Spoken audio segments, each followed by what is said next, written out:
प्यारे बच्चों, आप सभी का स्वागत है आपके अपने YouTube चैनल DFC में। आज की वीडियो बहुत ही ज्यादा इंटरेस्टिंग होगी क्योंकि आज मैं आप सभी को पढ़ाने वाला हूं प्रमेय यानी थ्योरम 6.1। ये जो सवाल है एग्जाम में कई बार पूछ दिया गया है और 2025 के बोर्ड एग्जाम में भी देखने को मिलेगा। ओके, तो आइए किस प्रकार के सवाल है समझते हैं। सबसे पहले ये सवाल पूछेगा कैसे, ये समझिए।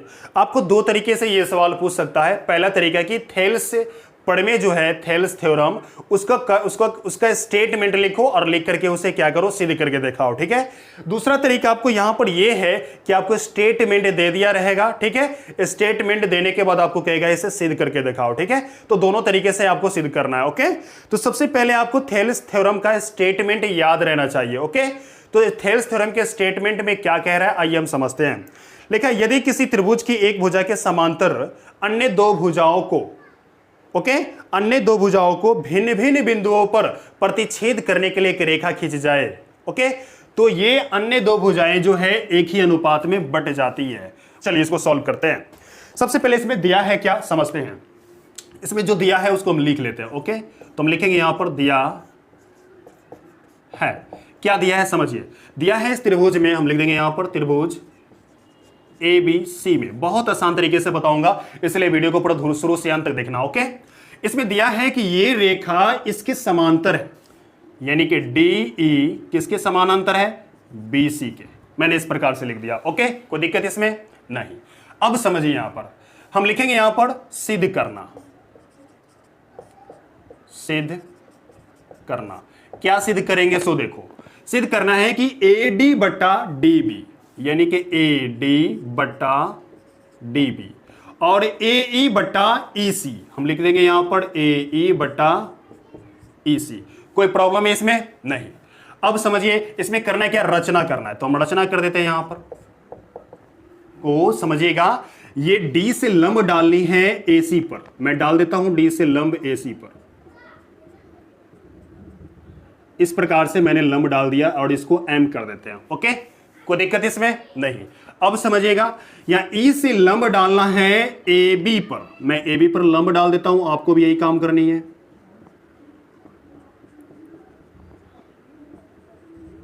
मैंने लंब डाल दिया यहां पर। ओके, अब अगला चीज क्या करना है कि B से E को मिलाना है और C से D को मिलानी है। ठीक है, चलो मिला देते हैं।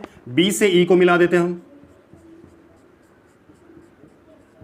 और D से किसको मिलाएंगे, C को मिलाएंगे। चलो मैंने मिला दिया। ठीक है, ये सभी काम मैंने कर दिया। ओके, अब आ जाओ। तो मैंने जो काम वहां किया है उसको यहां लिख देंगे। ठीक है, यानी कि DM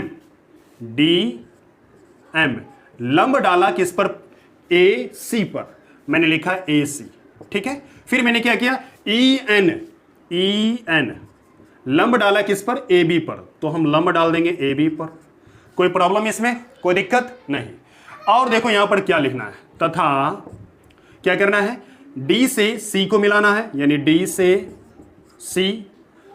और क्या किया मैंने समझिएगा, B से E को मिलाया। कोई प्रॉब्लम है इसमें, मैंने इतना लिख दिया। ठीक है, अब समझिए यहां पर करना है क्या, प्रूफ करना है, यानी प्रमाण में। ओके, प्रमाण में ध्यान दीजिएगा। हमको करना है क्या कि ADE। ओके, हम ले लेते हैं यहां पर A त्रिभुज ADE तथा। ओके, अब देखो यहां पर और एक त्रिभुज ये वाला लेना है, ये वाला। ओके, इस वाले में।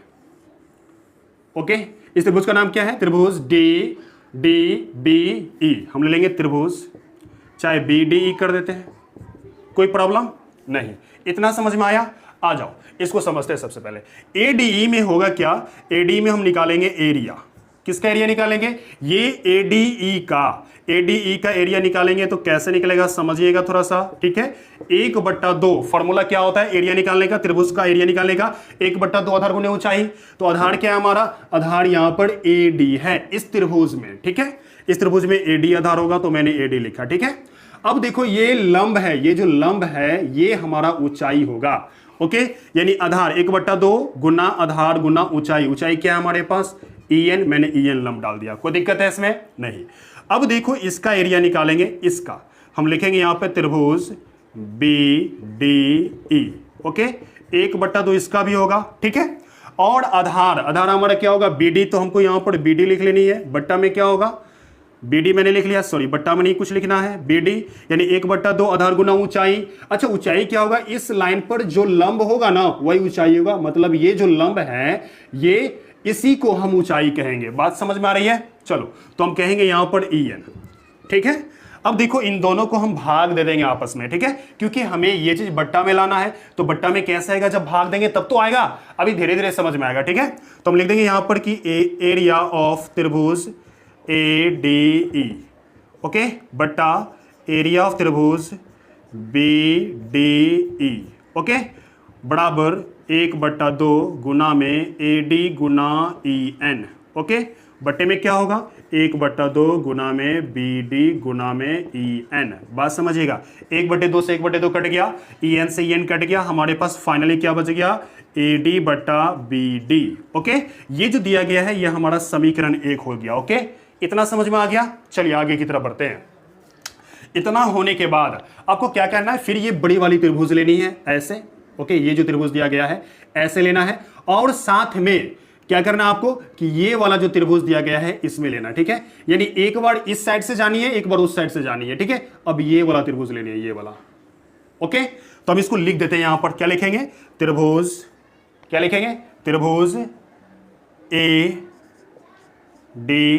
ADE तथा त्रिभुज, समझिएगा कौन त्रिभुज है, CDE, लिख देते हैं यहां पे CDE में, ओके। इतना समझ में आया। चलो आगे बढ़ जाते हैं, इसका भी एरिया हम निकाल लेते हैं। चलिए एरिया निकालते हैं तो क्या आएगा, हम लिखेंगे यहां पे एरिया त्रिभुज ADE बराबर क्या होगा फॉर्मूला 1/2, तो 1/2 लिखनी है। आधार क्या हो जाएगा इसमें, आधार हमारा ये वाला होगा इस बार, ठीक है, ये वाला, यानी AE उस साइड से लेनी है, AE हमारा आधार हो जाएगा। चलो AE मैंने आधार ले लिया, ठीक है। उसके बाद गुना, अब देखो ऊंचाई क्या होगा, जो लंब होता है ना वही ऊंचाई होता है, ये जो लंब है तो ये ऊंचाई है, ठीक है, यानी DM हम लिख देंगे यहां पर DM। इतना में कोई दिक्कत है नहीं।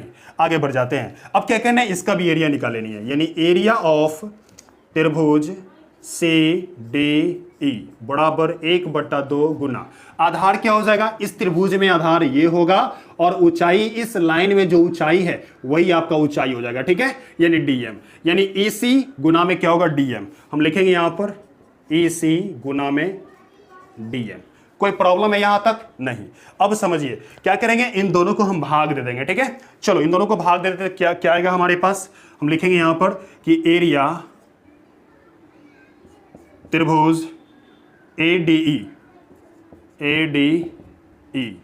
बट्टा में क्या हो जाएगा, एरिया ऑफ त्रिभुज, ओके, CDE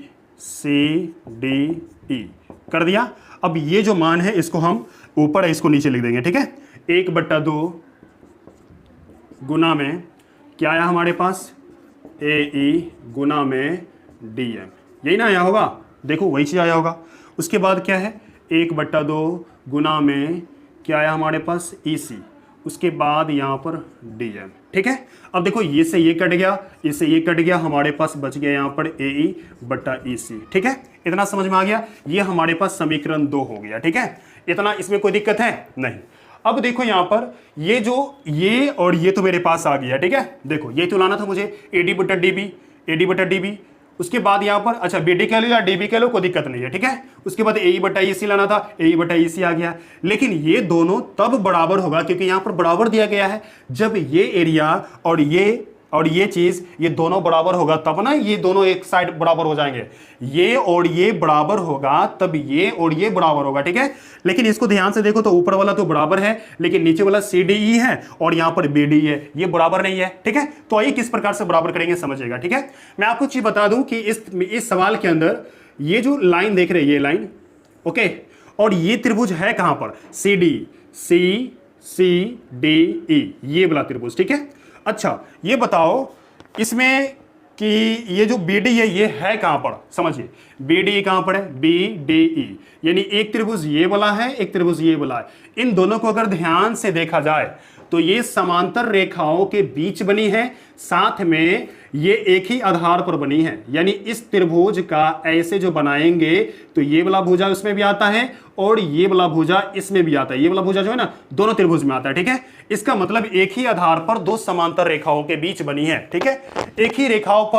एक ही आधार पर दो समांतर रेखाओं के बीच अगर बनी हो तो उसका क्षेत्रफल क्या होगा, बराबर होगा, ठीक है। ये थ्योरम है, ये क्लास 9 का, ओके। कोई दिक्कत है इसमें? नहीं। तो हम क्या लिखेंगे यहां पर लिखेंगे, यहां पर आप देख सकते हैं मैंने क्या लिखा है यहां पर कि त्रिभुज BDE तथा CDE एक ही आधार DE तथा समांतर रेखा DE BC के बीच बनी हुई है, ओके। बात समझ में आ रही है? ये जो दोनों त्रिभुज दिया गया है ये दो समांतर रेखाओं के बीच बनी है, साथ में एक ही आधार पर बनी है। इसीलिए होगा क्या कि इसका क्षेत्रफल यानी ये वाले का क्षेत्रफल और ये वाले का क्षेत्रफल क्या होगा, बराबर हो जाएगा, ठीक है। और इसे हम समीकरण 3 कह लेंगे, ओके। समीकरण 1 2 3 यानी ये जो एक दिया गया है इससे यानी ये वाला, ओके, और ये वाला और ये जो समीकरण दिया है इन तीनों को मिला करके होगा क्या, एक्चुअली ये दोनों बराबर हो गए ना, ये दोनों तो पहले बराबर था, ठीक है। अब देखो ये और ये भी बराबर हो गए, ठीक है। मतलब ये सब बराबर हो गया, इसलिए क्या होंगे, ये भी बराबर हो जाएंगे, ओके। तो समीकरण 1 2 3 से क्या होगा, ये बराबर हो जाएंगे, ठीक है। तो हम लिख देंगे यहां पर क्या लिखेंगे कि AD बटा BD, AD बटा DB कह लेते, ओके।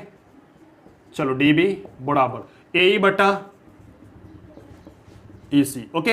यह हमारा प्रूव्ड हो गया, ओके। उम्मीद करते हैं कि ये वीडियो आपको बहुत ही अच्छा लगा हो। अगर ये वीडियो अच्छा लगा तो इस वीडियो को लाइक कर दीजिएगा। चैनल पर पहली बार है तो चैनल को सब्सक्राइब करके साथ में बेल आइकन भी हिट कीजिएगा ताकि आपको अगली वीडियो का नोटिफिकेशन समय से मिले। धन्यवाद।